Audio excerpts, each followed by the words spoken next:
Prisoner B-3087, Chapter 23, Sachsenhausen Concentration Camp, 1945. 3 days later, I staggered through the gates of Sachsenhausen. I barely knew where I was or who I was. All I remembered of the last 3 days was an enormous radio tower in the distance, growing larger and larger as we marched. "That's Berlin," someone had said. "That tower is in Berlin." The tower was in Berlin, but we weren't. We were in Sachsenhausen, and I was so tired and hungry that I didn't care if I lived or died.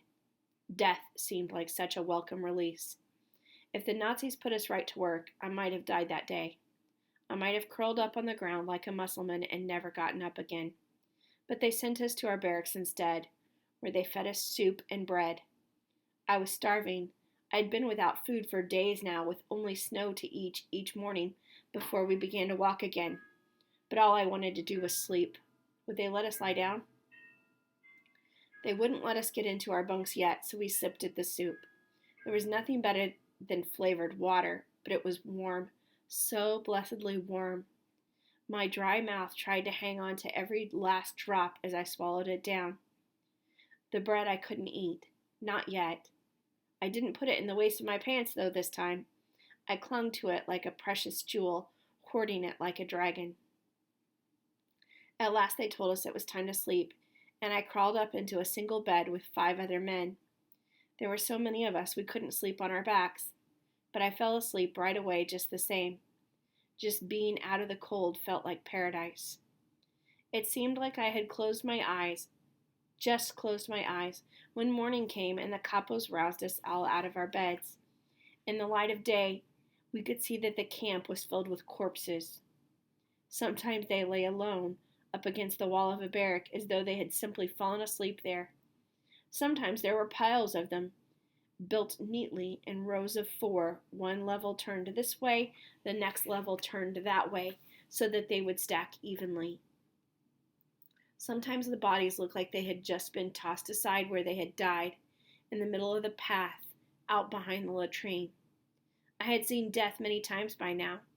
I had seen men killed, and I had watched men die of starvation and cold right in front of me. But here in Sachsenhausen, death was so common, so ordinary, that the dead were like fallen trees in the forest, so unremarkable that they were only moved when they got in the way. Before roll call, we would wash, the Nazis told us, and they marched us out to some pumps.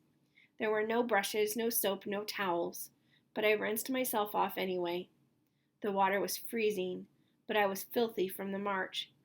As I ran a wet finger across my teeth, a memory suddenly came to me, unbidden. I remembered the first day my mother had brought me home a toothbrush. I must have been no more than 3 or 4. The toothbrush was shiny and plastic and green. The moment seemed like a million years ago. Had I ever really owned something as so amazing as a toothbrush? Had I ever really lived in a world with such wondrous things in it? Even the simplest of possessions seemed like treasures now. On the way to roll call, I ate what I could of last night's bread. I had clutched it throughout the night and woke to find myself still protecting it. The soup and sleep and bread had done me good. I was no prize now, all skin and bones and shaking hands, but I wasn't so far gone that I couldn't work. The Nazis lined us up for roll call near the front gate, which had the words, "Work makes you free," on it, just like at Auschwitz. Our new masters didn't seem interested in making us work, though. Not right away. Instead, we stood at attention, our feet sinking into the freezing mud while they called our numbers. Again and again, they went through the roll call. Sleet began to fall, and the Nazis left us standing in the yard while they went inside to warm themselves by the fire. They watched us from the windows, making sure none of us moved. We stood there for hours, for no reason other than the delight of our captors. One man wiped the wet sleep from his face, and the Nazis saw him. They rushed outside and beat him, and then ordered him to give what they called the Sachsenhausen salute. They forced him to squat with his hands out in front of him. If he moved in any way, or his arms lowered, or his legs moved, or he fell over to his side, the Nazis would kill him. And they never let him up, either. It was torture. Everyone could see that. Our legs were barely strong enough to hold us up, let alone squat for hours. Even a healthy person would fall over in time. The man's legs began to shake and his arms started to quiver, but still he held the salute. It was only later, when the Nazis had resumed the roll call and we had all forgotten about him, that he finally fell over. The Nazis ran to beat him, but he never felt it. He was unconscious, maybe even dead, I didn't know. The guards dragged him away, and I never saw him again. Suddenly, one of the prisoners near the end of the line broke off and ran. The Nazis saw him right away and yelled for the guards at the gate to catch him, but he wasn't running for the gate.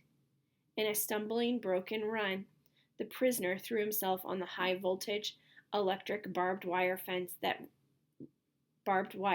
that lined the fence. His body sparked and thrashed in the wires and bled as the barbs cut him. Within seconds, his body hung dead and limp. The Nazis had to turn off the electric fence to get him out. His shirt and pants were scorched from electricity, and his skin was so black where the wires had touched him.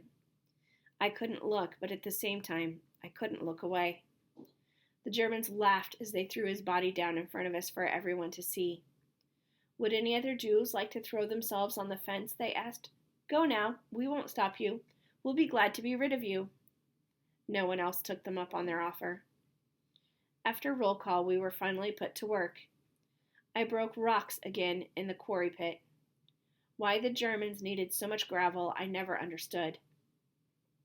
But I broke big rocks into medium-sized rocks, and medium-sized rocks into small rocks, and small rocks into gravel for them.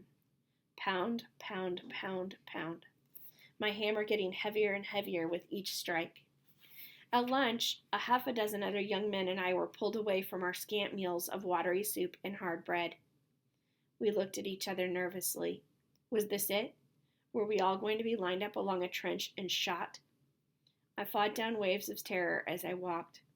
Had I survived the death march and gotten my strength back, such as it was, also I could die in a muddy ditch? I didn't want to die, not after surviving so long, not after coming so far. I scanned the camp as we walked, watching for where they were taking us. If it was a death pit, what would I do? Run? Turn and fight? Yell and scream? Or would I let them shoot me without fighting back, so that no one else would have to suffer because of me? But it wasn't a ditch the Nazis took us to. It was the soldiers' mess hall. I was even more confused. Were they going to feed us in the soldiers' canteen? No. It was a trick, of course, all part of the Nazis' game. And in Sachsenhausen, they played the game with relish. The other boys and I were lined up in front of the soldiers' tables, and we were told to sing. For an hour, we were their choir, our weak, raspy voices serenading them as they laughed and talked and ate. And the food they ate. Big heaping plates of meat and potatoes and gravy and steaming black coffee.